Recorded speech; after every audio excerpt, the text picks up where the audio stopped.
Hey y'all, it's Alec with Sharing the Journey. Today we're going to talk about all that RV crap that you don't need. There are lots of channels on here that keep showing you, you need to buy this, you need to buy this, you need to buy that. And you will find that you don't need to buy it all. Cindy and I have been living on the road full-time for 6 years. We work camp our way across the country. And what made me think of this subject today is last night we had like 6 RVers pull in. They set up for 2 days and they put out hanging lights and brought out all their bicycles and toys and just all kinds of stuff. They spent more time putting it out and will end up spending more time putting it in than they do enjoying it. And then I started looking around our campsite because our season's ending. We're getting ready to pack up ourselves and move down the road. And I look at all the stuff that we don't have anymore. Let me explain. When we first hit the road, first thing we did was decide what we needed in the kitchen. Cindy was doing most of the packing.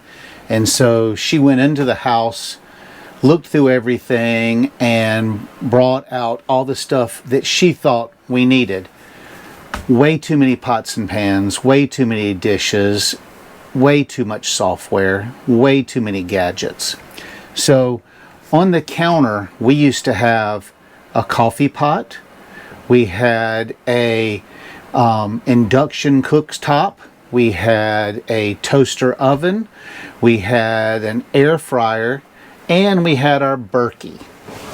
There was no room for anything. All that stuff has to go somewhere, and we didn't have anywhere to put it.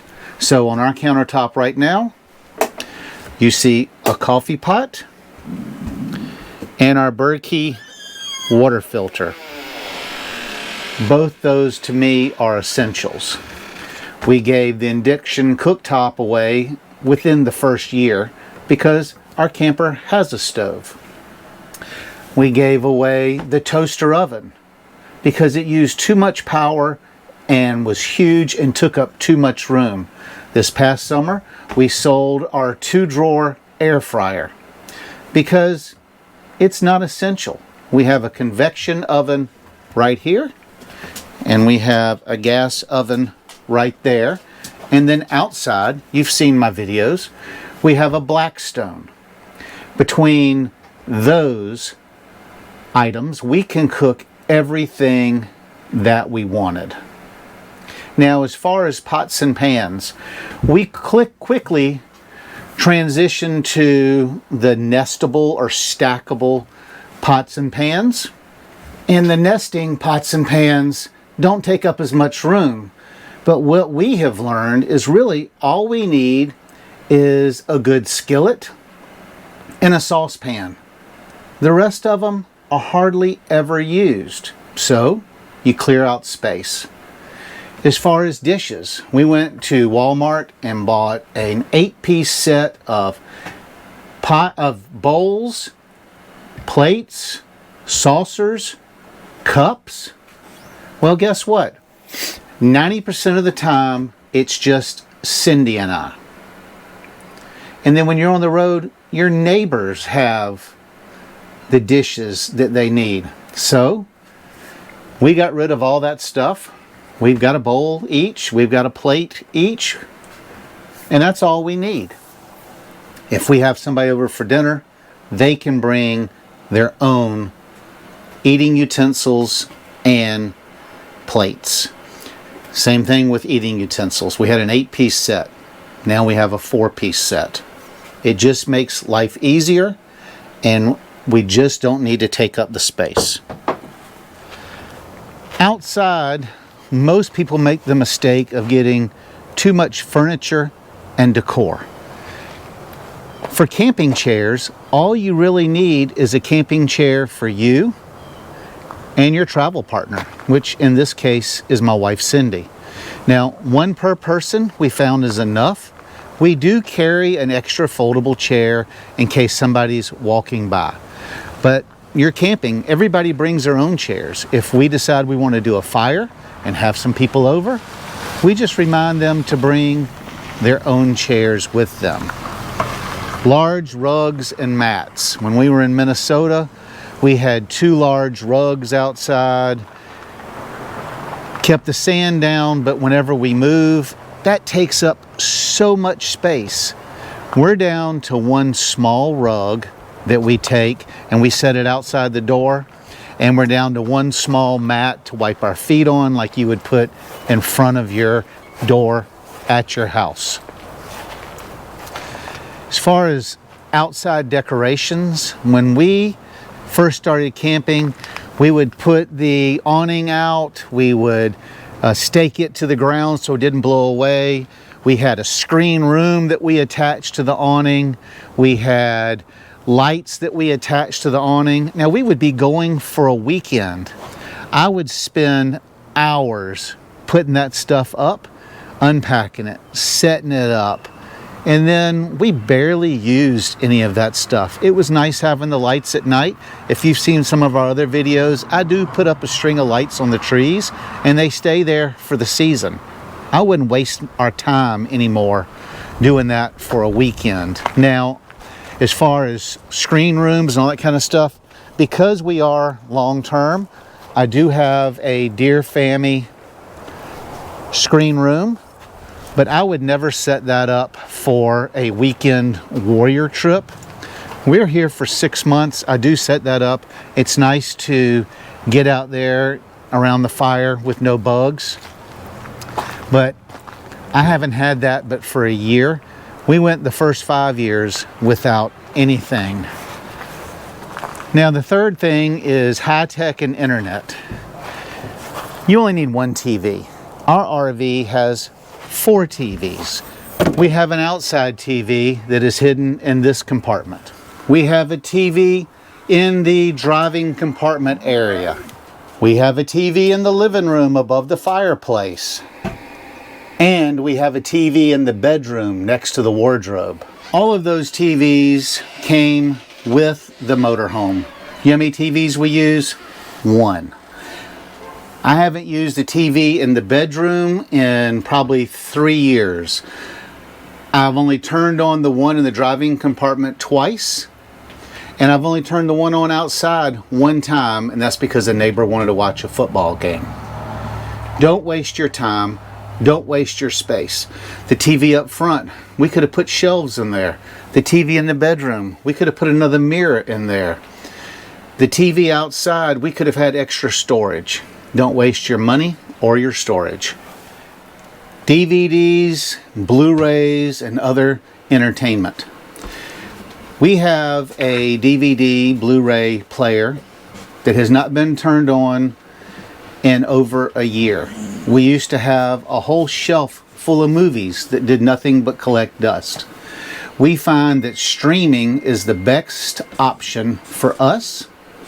And most campgrounds now have Wi-Fi strong enough to allow you to stream, or they have a strong enough cell signal to where you can use Verizon or some other cell service for your internet to stream whatever you want to watch. Another overkill is huge sound systems. All we carry now, instead of a big boom box with a tape player and all that stuff in it, is a small Blu-ray speaker that we hook up to our phone, and we use Spotify to listen to whatever music we want to listen to. Another area I see people just way overload themselves with is tools. Now, if you're a weekend warrior or a full-timer like this, like us, you don't need more than a compact multi-tool, an adjustable wrench, and a screwdriver set. That'll take care of almost everything you need. If you need a specialty tool, most of the campgrounds have shops and they'll let you borrow what you need. Now, because I work camp for a living, I've got a little bit bigger tool set than most people carry. It's still not like I had at home. Let's take a look. I've got a couple tool bags with electrical tools, plumbing tools, and everyday household tools, and an adjustable wrench set and a socket set. But I work in the campground for a living. I need more tools. Your typical camper does not need that many tools. And the other is excessive gear. When we started, we had mountain bikes.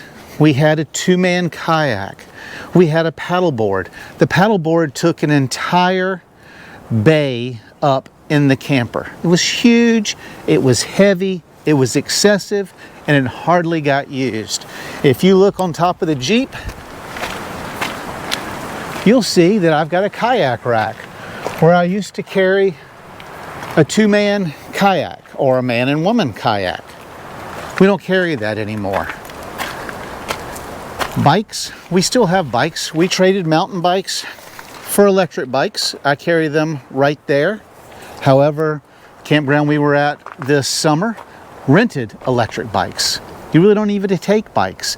If you're going somewhere that has a lake or a river nearby, there's usually a place to rent a kayak or a canoe. If you want to go paddleboarding, if there's a proper area to paddleboard, more than likely there's a place to rent a paddleboard. I had someone pull in here for a one-night stay.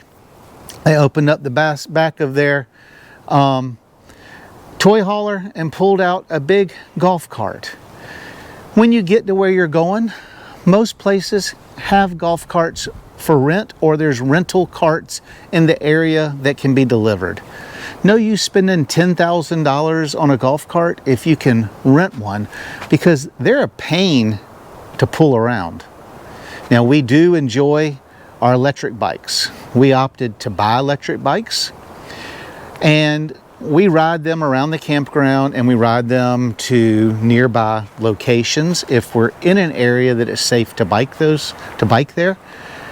But you really don't even need bikes.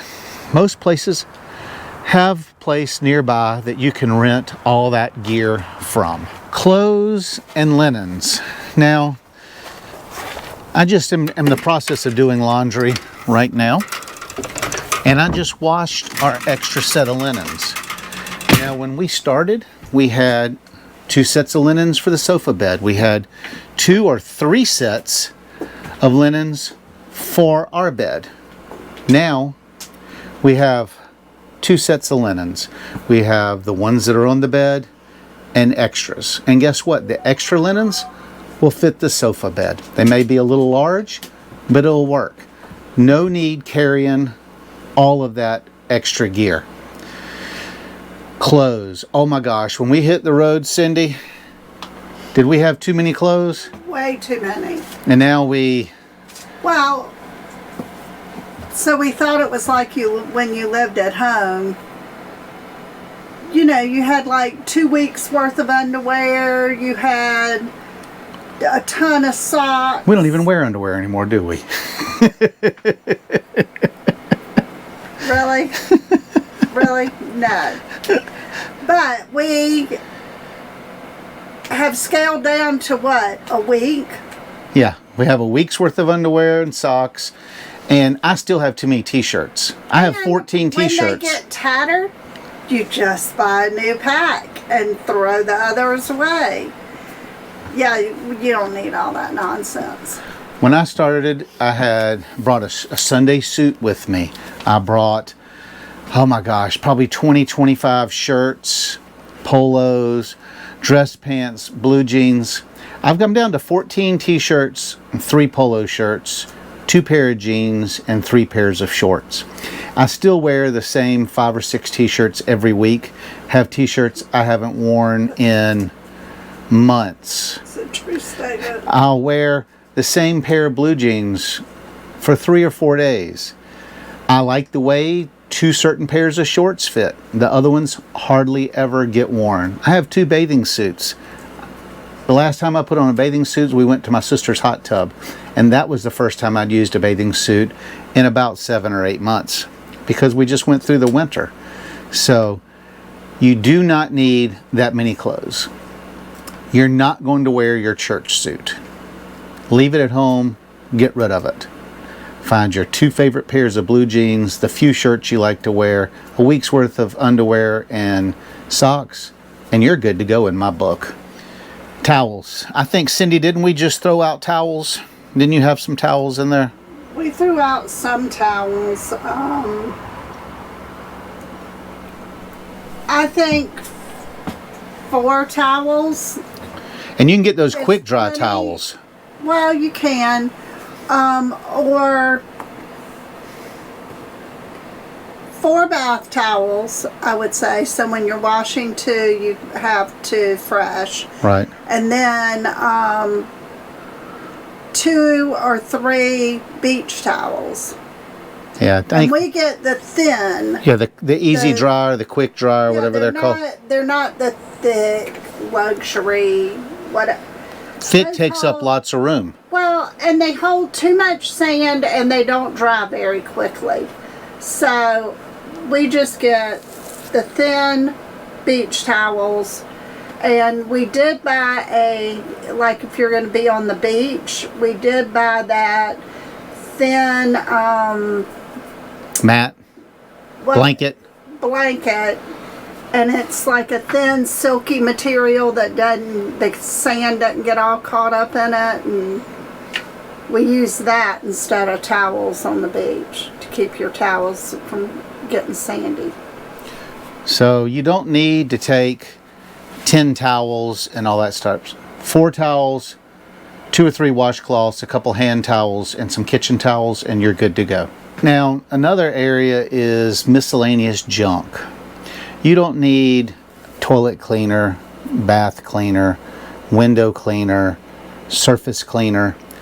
You can use just an all-purpose cleaner, and that's what we use on everything. All those liquids take up a lot of room and weigh too much. And then paper products. You know, number one, do not waste your money on RV specific toilet paper. It's thin, it's coarse, and it's just junk. We buy Angel Soft. It's septic safe. You need to make sure it's septic safe. That's all you need to worry about. I like the Angel Soft. It's soft on my tushy. And then inside, we use a lot of like washable rags. Instead of having 50 different packs of Costco paper towels, we buy a roll that you can get multi-sheets. You can split the sheets Yes. in half. And we'll probably keep 2 of those in the camper at any given time. But the regular big, huge rolls you don't need. We can go through and use just a reusable rag, one that can be washed. It saves on storage space.